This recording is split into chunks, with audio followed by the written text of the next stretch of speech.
Coming up on Mountain News this morning, the new Kentucky State Police crime report shows an increase in two specific violent crimes.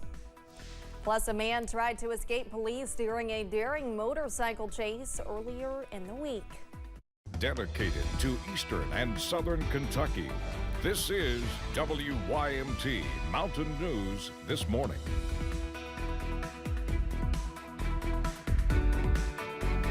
Good morning. I'm Olivia Calfee. The time is 6:30 on Wednesday, July 3rd.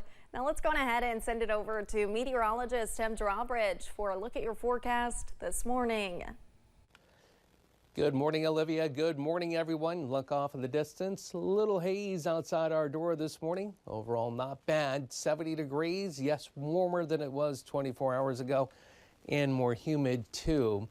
Visibility, 10s on the board. That's outstanding, right? Yeah, it's a 7-mile visibility report coming in from Harlan. So it's a few areas of fog, a little haze this morning, but not too bad. And temperature-wise, mid-upper 60s, lower 70s. The hot spot continuing to be Irvin locally at 77. Dew points. Remember yesterday morning, 40s and 50s, now in the 60s. So needless to say, it is feeling humid, and those values will creep up a little bit further as we head through your Wednesday. To the north and west, thicker cloud cover tracking southeastward.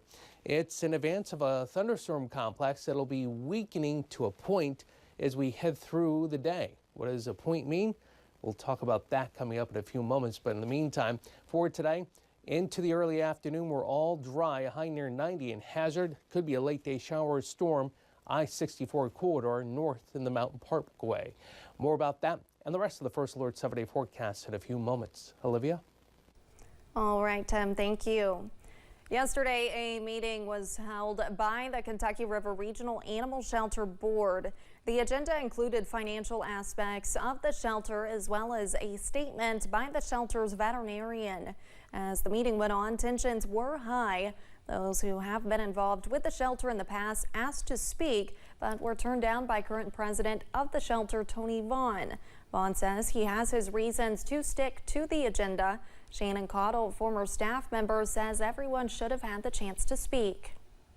We asked also, raised motion several times, to open up the comments to the public so the public would have the chance to respond to some of the statements that we've seen given here today. And whenever you grant something like that, you never know what chaos they're going to do. It's and then it gets into a session of bickering. I've sat here for 4 hours and argued. The meeting ended in about 30 minutes. The commonality between those who spoke at the meeting was that the animals should be the top priority.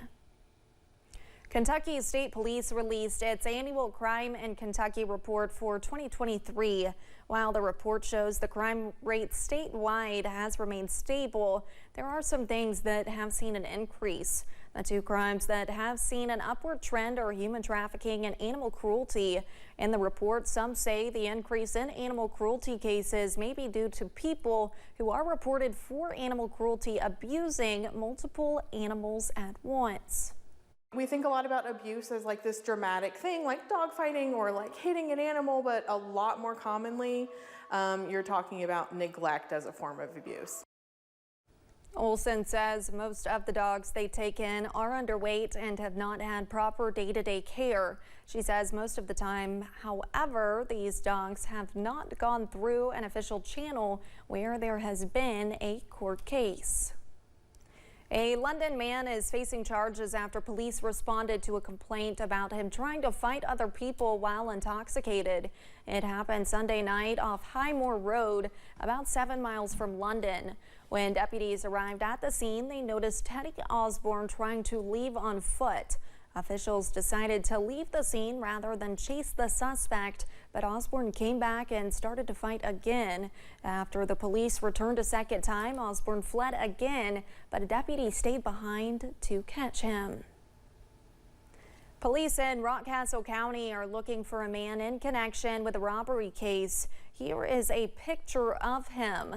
Deputies with the Rockcastle County Sheriff's Office say if you have any information about this, you are asked to contact KSP Post 11 at 606-878-6622.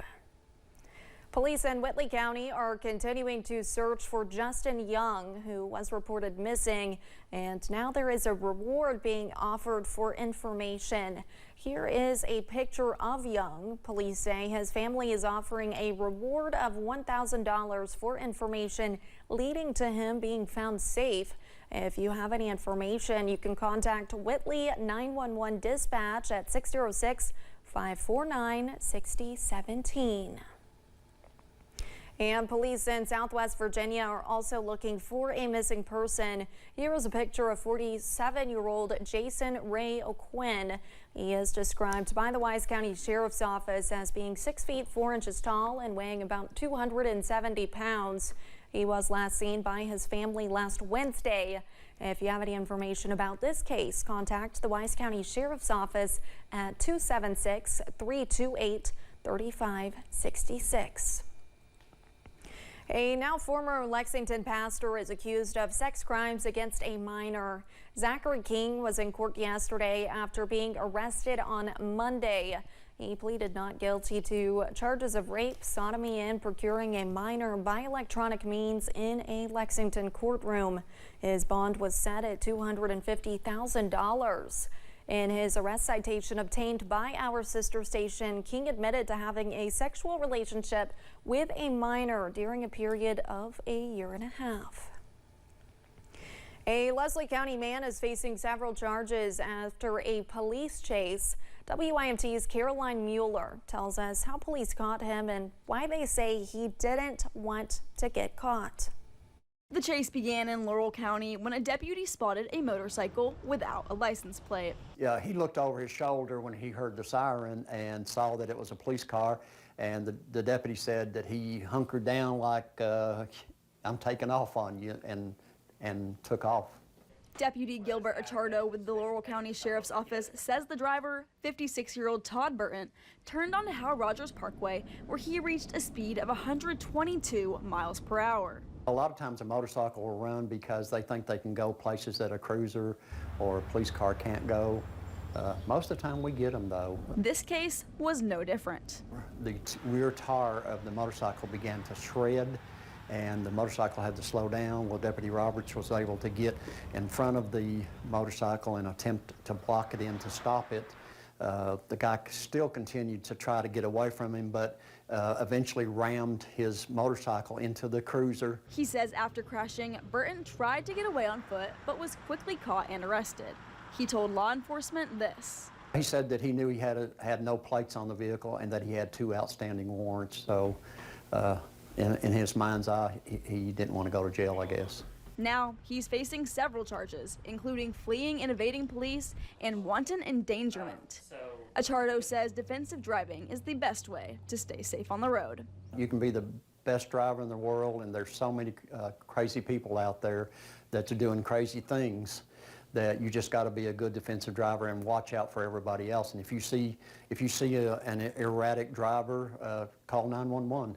That's what it's for. In Laurel County, Caroline Mueller, WYMT Mountain News.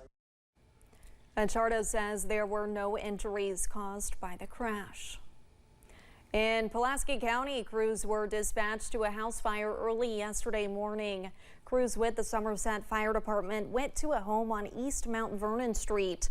After they arrived at the scene, they worked quickly and knocked down a fire inside of a bathroom. No injuries were reported. A public pool in one community is remaining closed for the 5th summer in a row. However, it's not quite as quiet there as in years past, with crews beginning to work to hopefully have something for the kids next year. Andrew Colgrove has the details. On a hot July day, kids in Paintsville are missing their community pool. How nice would it be on a day like this to be able to jump in the pool? Very nice. The Paintsville pool has not opened since 2019. Mayor Bill Runyon says the pandemic set them back, plus it failed an inspection in 2021. We need a pool, don't we? Yeah. It's hot. Yeah, it is. 9-year-old Gabe Castle says he has fond memories from here when he was just a little guy. What do you miss most about it? Swimming. Me and my girlfriends would go when we were teenagers, or my mom even took me when I was younger, and we just had the best time. It was so nice, something to do around here. His mother, Kayla, spent much of the summers of her youth here as well and hates that this generation of kids has gone without for so long. I really hate it. But signs of progress at the site are visible. The mayor says they have devoted nearly $1.5 million for reconstruction of the Olympic pool and construction of a building with locker rooms, showers, and a concession stand. Those are expected to be ready for the summer of 2025. The mayor also says they are still looking for grant money to convert the larger pool here, which he says is unrepairable, into a splash pad. I try to keep positive, but I'm not so sure about it. I just hope he gets to see it and enjoy it. Kayla says after 5 quiet summers here, she's hoping her boy will have a place to cool off next year. Andrew Colgrove, WSAZ News Channel 3, Paintsville. The mayor says they're hoping the project stays within its budget, but with these types of projects, you can never be certain. A former Southern Kentucky police chief was sworn in as a Commonwealth's detective yesterday. Wayne Bird was sworn in as a detective for the 34th District Commonwealth's Attorney's Office. In addition to being the police chief for the Williamsburg Police Department, Bird has also worked with the Whitley County Sheriff's Department and the Corbin Police Department. Voter registration continues to grow. That from the office of the Secretary of State, Michael Adams. Kentucky saw nearly 9,700 new voter registrations last month.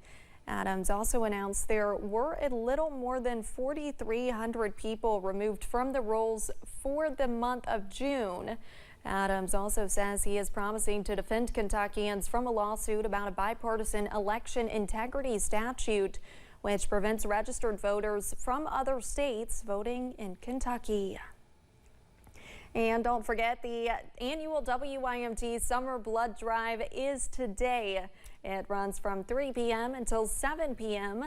The Kentucky Blood Center Bloodmobile will set up outside our station at 199 Black Gold Boulevard in Hazard. All of those who donate will receive a Kentucky Blood Center t-shirt while supplies last.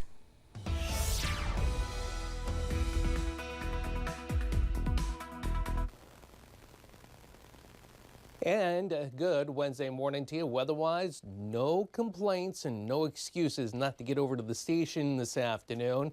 The shower and thunder shower threat that we do see this afternoon will be up toward the I-64 corridor. In the meantime, right now, out the door we go. Mid and upper 60s, lower 70s, and dew point-wise, we're in the 60s. So it's a typical summer start to the day versus what we had the last 2 mornings, right?